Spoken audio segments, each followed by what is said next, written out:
அரசாங்கத்தின் முடிவு ஆரம்பிப்பதை குறிக்கும் என்று பிவித்ரகல உரிமை கட்சியின் தலைவர் உதய கமன்பில தெரிவித்துள்ளார். கொழும்பில் நேற்றைய தினம் அவர் நடத்திய ஊடக சந்திப்பின் போதே மேற்கண்டவாறு குறிப்பிட்டுள்ளார்.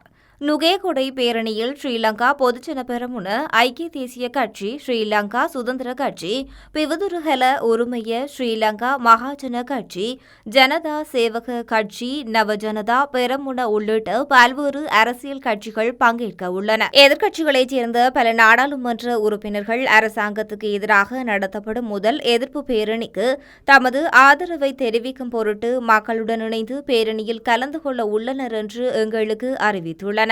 பங்கேற்காத சில கட்சிகளும் இந்த பேரணிக்கு வாழ்த்துக்கள் தெரிவித்துள்ளன. அவர்கள் அனைவரின் சகோதரத்துவத்துக்கு நாங்கள் தலைவணங்கி நன்றி தெரிவித்துள்ளோம்.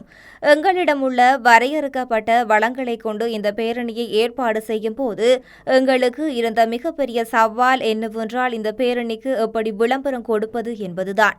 ஆனால் அரசாங்கத்தால் இலங்கையில் வரலாற்றில் எதிர்க்கட்சியின் பிரசார பேரணி ஒன்றுக்கு கிடைத்ததில் அதிகபட்ச விளம்பரத்தை தற்போது 21ஆம் தேதி நுகேகொடை நகரில் நடைபெறும் பேரணிக்கு வழங்கப்பட்டுள்ளது என்று குறிப்பிட்டுள்ளார்.